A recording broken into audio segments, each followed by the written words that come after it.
It was a freezing winter morning in the heart of the city. The streets were still half asleep, wrapped in fog, as people hurried past without looking up. On a quiet corner, near a coffee shop's glowing window, sat Daniel Hayes, a man in his late 50s, wrapped in an old army jacket, holding a cardboard sign that simply read, "Vietnam Vet, Anything Helps." His eyes told 1,000 stories, of courage, loss, and years that had taken everything but his dignity. He didn't ask for much, just enough for a sandwich, maybe a cup of coffee. Most people walked by, some looked away. Others dropped a few coins without stopping. But Daniel always smiled, always said the same words, "Thank you and God bless you." That morning, his cup held barely $1 and some change. The wind cut through his jacket like a knife. He pulled it tighter, his hands trembling, not from age, but from hunger. Then across the street, a young man appeared, maybe 20 years old, shivering under a thin hoodie, pacing nervously. His shoes were torn, his face pale. Daniel watched him from a distance. Something in the boy's eyes reminded him of the soldiers he once led. Lost, scared, trying to survive. The boy stopped in front of a vending machine, reached into his pocket. Empty. He kicked the machine in frustration and lowered his head. Daniel looked at the single dollar in his cup, then back at the boy. He hesitated for a moment, and then slowly stood up, his knees stiff from the cold. "Hey, kid," he called out softly. The boy turned, startled. "You okay?" Daniel asked, voice raspy but kind. The boy forced a smile. "Yeah, just hungry, that's all." Daniel nodded slowly. "Haven't eaten myself since yesterday."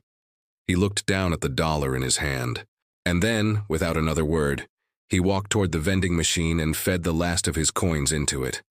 A small pack of crackers dropped.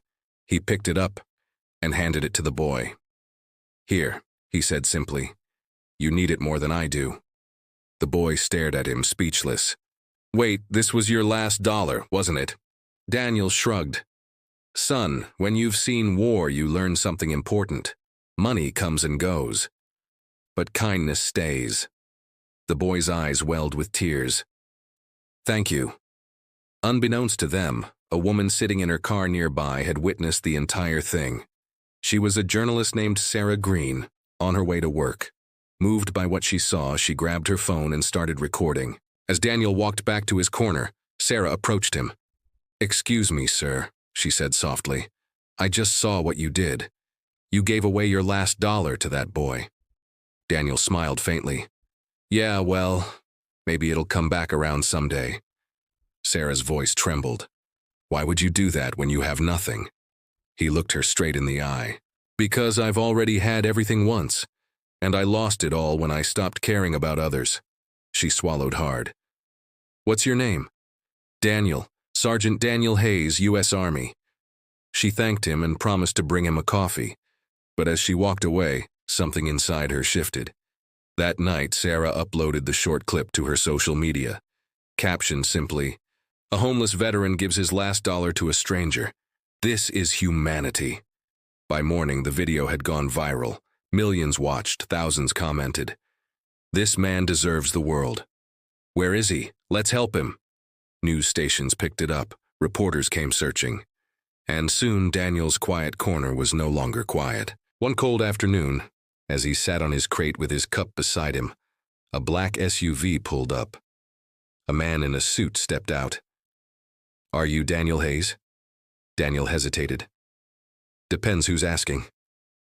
"I'm Captain Lewis. I served in Afghanistan." "Sir, you don't know me, but you saved my brother's life years ago."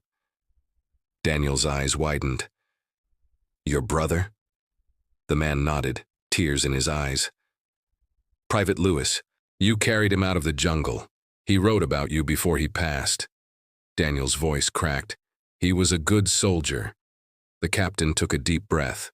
"Sir, it's time someone carried you now." He handed Daniel an envelope. Inside was a letter and a check. For the man who gave his last dollar and never stopped serving humanity. The check was for $50,000. Daniel blinked, stunned. I can't take this." The captain smiled. You already earned it, the world just caught up. Tears filled Daniel's eyes. For the first time in years, he didn't feel invisible. But the story didn't end there. Sarah, the journalist, returned days later with cameras to share what had happened next. When she found Daniel, he wasn't sitting on the corner anymore. He was standing outside a small shelter, one he'd helped reopen with part of his new funds. It had a sign on the door, Hayes House, a place for second chances. Sarah asked him, "Why didn't you just start a new life for yourself?" Daniel smiled, looking at the people inside. Families eating, veterans laughing, kids playing.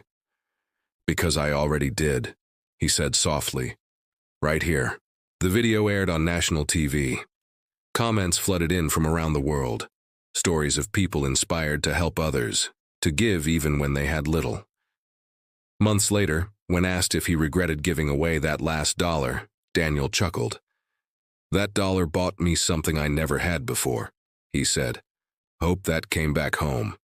He looked at the camera, eyes shining beneath wrinkles of time. "And if you're watching this," he added, "don't wait for someone to ask, just do good. You never know who's recording, or who's watching from above." If this story moved you, write "Kindness never dies" in the comments, share this video, to remind the world that compassion still exists. And don't forget to subscribe to Rewind Reality, where real emotions and humanity meet cinematic storytelling.